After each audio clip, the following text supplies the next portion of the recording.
students.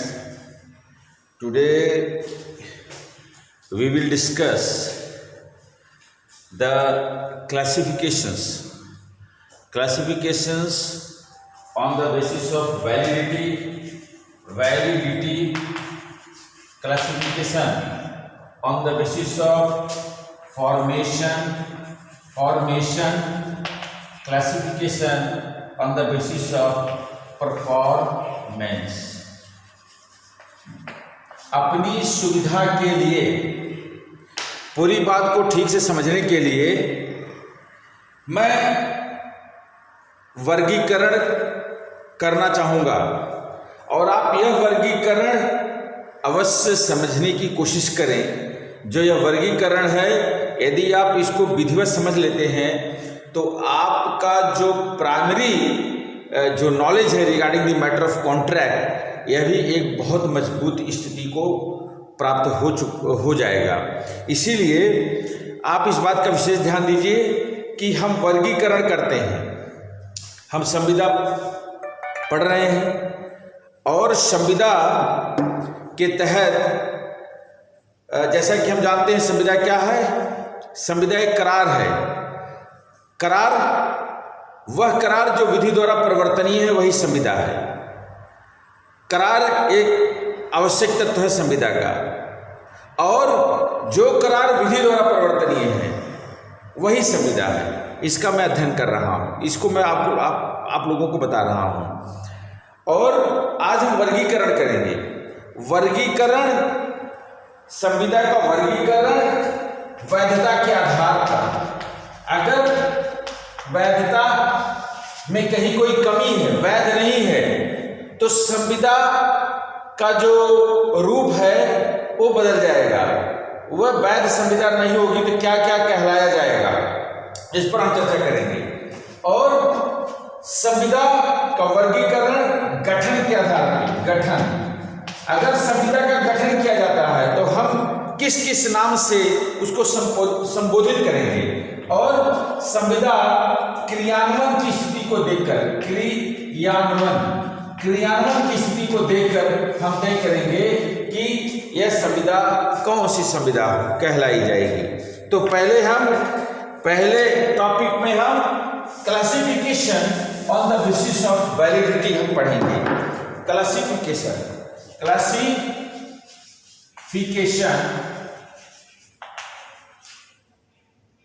on the basis of validity of contract। तो आज validity of contract के तहत हम क्या देखेंगे।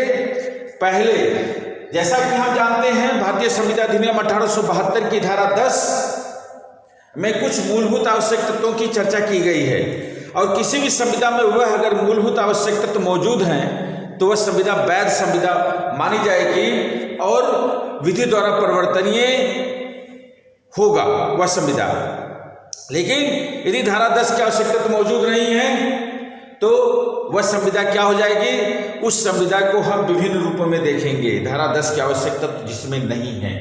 तो वैधता के आधार पर पहले हम डिस्कस करेंगे। अगर धारा 10 की आवश्यक तत्व मौजूद नहीं है तो संविदा क्या हो जाएगी, वॉइड एग्रीमेंट। पहले हम डिस्कस करेंगे वॉइड एग्रीमेंट है क्या। दूसरे में हम डिस्कस करेंगे वॉइड कॉन्ट्रैक्ट।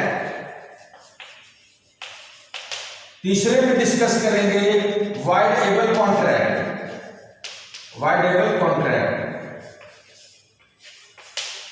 चौथे में डिस्कस करेंगे इलीगल कॉन्ट्रैक्ट।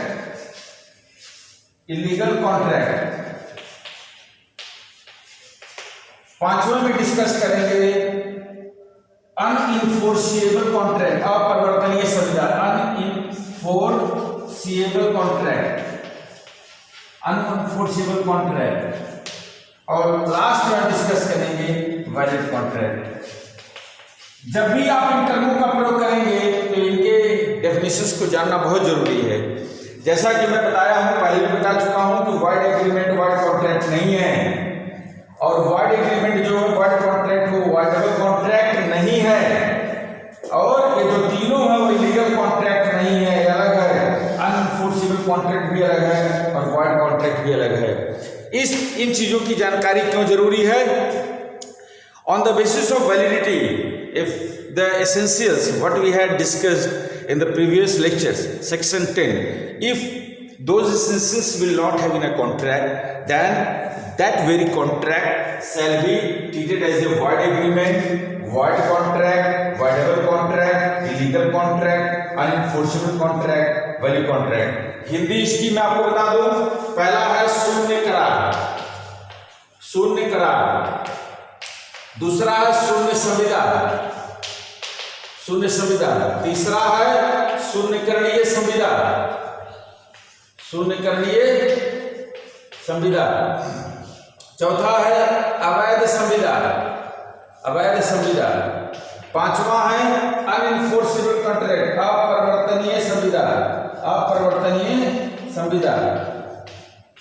और छठा है वैध संविदा। ये चीजों को जानना, जब भी आप एक टर्म आप यूज करते हैं तो इसके अर्थ हो, अगर जिनको जानकारी इस बात की नहीं होती है तो वह शून्य करार की जगह शून्य संविदा बोलते हैं और शून्य संविदा की जगह शून्य करार बोलते हैं। तो उस स्थिति में आपको हमेशा समस्या आएगी और आप किसी भी फील्ड में इंटरव्यू में, और ये जो टॉपिक्स हैं, ये topic examination point of view से बहुत इंपॉर्टेंट है। ये शॉर्ट नोट्स अवश्य पूछे जाते हैं एग्जामिनेशन में। शॉर्ट नोट्स आपका ये नोट्स जरूर आएगा एग्जाम में। इन छह में से 2-3 तो बहुत ही इंपॉर्टेंट है। वाइड एग्रीमेंट बहुत important, wide contract, voidable contract, these are very very important, that's why you must concentrate on this one by one। I am going to discuss। first one is void agreement। void agreement कब हम कहेंगे कि void agreement है? शून्य करार है।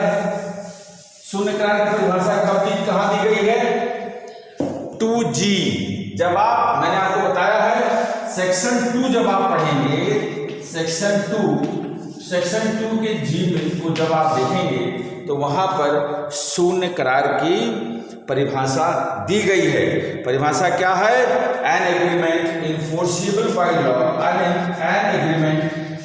Agreement not enforceable by law. Not है, देखिए वर्ड यूज है not, not enforceable by law, not enforceable by law, not enforceable by law is void agreement।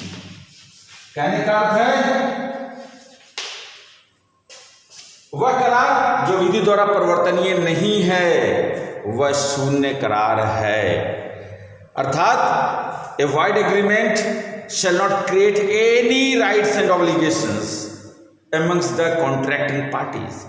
संविदा के पक्षकारों पर जो शून्य करार होता है, शून्य करार किसी भी प्रकार का कोई भी विधिक दायित्व या कर्तव्य अधिरोपित नहीं करता है, सृजित नहीं करता है।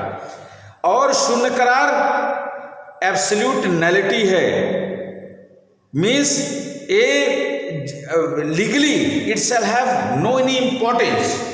Absolute nullity means it shall have no importance, means court as well as the law enforcement agencies, they shall not provide any sort of assistance to ensure justice on void agreement। void agreement शून्य करार के तहत, शून्य करार यह जिसका कोई भी किसी भी प्रकार का कोई महत्व नहीं होता है विधि की दृष्टि में, अर्थात कानून किसी प्रकार का कोई भी सहयोग प्रदान नहीं करता है ऐसे करार में। इसीलिए शून्य करार से सदैव बचना चाहिए। और यदि कोई व्यक्ति शून्य करार करता है तो विवाद की स्थिति में उसको किसी भी प्रकार का कोई भी रिलीफ न्यायालय द्वारा नहीं प्रदान किया जाएगा। जैसे मैंने आपसे बताया है धारा 10 के आवश्यक तत्व, इसकी चर्चा हमने किया है। यदि कोई करार, देखिए, यदि कोई करार करता है जिसमें करार के पक्षकार, if the agreement made in between the minor minor word. अगर माइनर्स के साथ आप एग्रीमेंट करते हैं तो that very agreement shall be treated as void agreement. If you are going to make an agreement without consideration, यदि आप बिना प्रतिफल के करार करते हैं तो वह करार भी शून्य माना जाएगा। तो मेरे कहने का अर्थ है कि धारा 10 के आवश्यक तत्व जहां मौजूद नहीं रहेंगे, जिस करार में मौजूद नहीं रहेगा, वह करार शून्य करार माना जाएगा। और शून्य करार जो होता है वह विधि की दृष्टि में महत्वहीन होता है, जिसका कोई महत्व नहीं होता है। And the case shall not be taken into consideration if the dispute shall have amongst the contracting parties। यदि संविदा के पक्षकारों के बीच किसी भी प्रकार का कोई विवाद उत्पन्न होता है तो न्यायालय शून्य करार को किसी भी प्रकार से नहीं सुनेगी और ना ही किसी भी प्रकार को कोई न्याय प्रदान करेगी। तो मेरे कहने का अर्थ है, और शून्य करार 2 वर्ड है, वॉइड एविनिशियो, इसी में एक टर्म आता है वॉइड एविनिशियो, है वॉइड एविनिशियो। ये आप लिख लिए होंगे, इसको आप नोट कर लीजिएगा टू जी। वॉइड एविनिशियो टर्म भी आ रहा है, वॉइड एविनिशियो, वॉइड एविनिशियो, वॉइड एविनिशियो हिंदी है प्रारंभता शून्य, प्रारंभता शून्य, प्रारंभता शून्य। Word एविनिशियो, word from the very beginning, English का word, word from the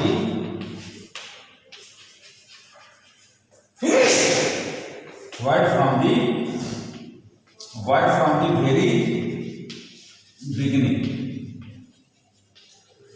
word from the very beginning means प्रारंभ से ही जो शुद्ध होता है। मैं आपको 2 चीज स्पष्ट और बता देना चाह रहा हूं, इस बात को ध्यान रखिएगा। आप वाइड एग्रीमेंट को वाइड एविनिशियो एग्रीमेंट भी कह सकते हैं, और वाइड एग्रीमेंट वाइड एविनिशियो के दोनों के बारीक अंतर को समझने की कोशिश करिए। जहां पर धारा 10 के आवश्यक तत्व मौजूद नहीं रहेंगे, when the essentials of section 10 shall not have in an agreement, that very agreement may be considered as a void ab initio agreement। जहां पर धारा 10 के आवश्यक तत्व मौजूद नहीं रहेंगे, उस करार को हम प्रारंभता शून्य करार कहेंगे। It is void since from the very beginning। Since from the very beginning means it shall be void because of the essentials, those who are incorporated under section 10 of the Indian Contract Act is not available in an agreement। धारा 10 के जो आवश्यक तत्व मौजूद हैं, वह धारा 10 के आवश्यक तत्व की अनुपस्थिति के कारण वह करार शून्य करार माना जाएगा। मैंने एक चीज और बताया, कुछ ऐसे विषय हैं, जैसे मैंने आपको धारा 26 से लेकर 30 की चर्चा की थी, कुछ ऐसे विषय हैं जिन विषयों को स्पष्टता शून्य घोषित किया गया है यदि उन विषयों पर कोई संविदा करता है। जैसे धारा 10 section 26 to 30 means the subject matters those who have been declared void, and on those subject matters if anyone is going to make a contract, that very agreement shall be treated as void agreement। जो स्पष्ट तौर से जिन विषयों को स्पष्ट तौर से लिख दिया गया है अधिनियम के तहत कि आप इन विषयों पे संविदा या करार न करें। यदि कोई व्यक्ति करार करता है तो वह शून्य करार माना जाएगा और धारा 10 की आवश्यक तत्व जिसमें नहीं मौजूद रहेगा वह प्रारंभता शून्य माना जाएगा। दोनों का स्टेटस मोर और लेस एक है, दोनों का भविष्य एक है, लेकिन थोड़ा सा टर्मिनोलॉजी हल्का चेंज है। और अगर आप इस बारीकी का ध्यान रखते हैं तो you shall not be confused what is void agreement, what is void एब इनिशियो एग्रीमेंट। कहने का अर्थ है, बात क्लियर हो गई होगी। वॉइड एब इनिशियो एग्रीमेंट का मतलब जहां पर धारा 10 के मूलभूत आवश्यकता तो मौजूद नहीं है जिस करार में, वह वॉइड एब इनिशियो करार माना जाएगा। और जहां पर स्पष्ट रूप से जिन विषयों को निषिद्ध किया गया है अधिनियम के तहत कि आप उन विषयों पर संविदा न करें, यदि कोई व्यक्ति संविदा करने का प्रयास करता है या करार करने का प्रयास करता है तो वह करार शून्य माना जाएगा। Thing is clear, there is no problem. आपको मैंने ये भी बता दिया कि यदि माइनस के बीच करार होता है तो वहाँ शून्य होगा, कंसिडरेशन विदाउट होता है तो शून्य होगा, फ्री कंसेंट के बगैर होता है तो शून्य करार होगा, यदि पार्टीज कॉम्पिटेंट नहीं है तो शून्य होगा, प्रस्ताव नहीं है तो शून्य होगा, ऑब्जेक्ट अगर सही नहीं है तो शून्य होगा, और पॉसिबिलिटी ऑफ परफॉर्मेंस नहीं है तो शून्य होगा। कहने का अर्थ धारा 10 के आवश्यकता तो जिस करार में नहीं रहेंगे वह शून्य माने जाएंगे। अब दूसरा आपका है void contract. Void contract, void contract है क्या? Number B, void contract. Void contract शून्य संविदा, वहां शून्य का अर्थ है, यहाँ शून्य संविदा, इस बात का ध्यान रखिए। शून्य संविदा, इसकी परिभाषा Indian contract act section 2J में दिया गया है। सेक्शन 2J को जब आप देखेंगे, when you will go through the definition of section 2J, you will get the definition of void contract. Void contract, आपको लगेगा, you will feel that there is a slight difference in between the void agreement and void contract, but you were not correct on this issue. Void agreement is absolutely distinct from the void contract. Void, here the term has been used, contract.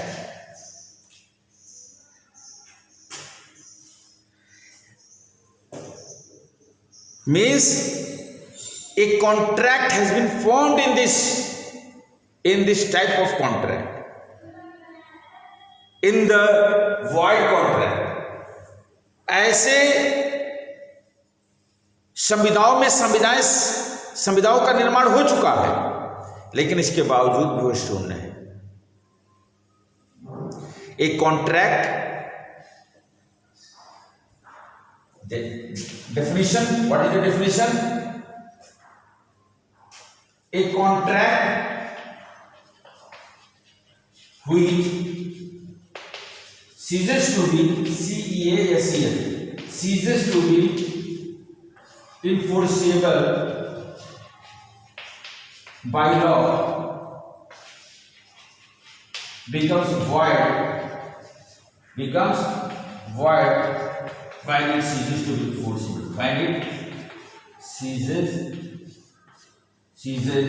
to be enforceable. When it ceases to be enforceable. A contract which ceases to be enforceable by law becomes void when it ceases to be enforceable. ये English है, इसको थोड़ा सा आप हिंदी देख लीजिएगा। In this contract has been formed, and after the formation of a contract, due to certain essential unavoidable circumstances, the contract shall be void. Tomorrow I will give the clear-cut idea about the void content again. Then after voidable content I will discuss, illegal content I will discuss, and for tomorrow I will try to complete the validity, classification of validity. Thank you very much. Have a nice day.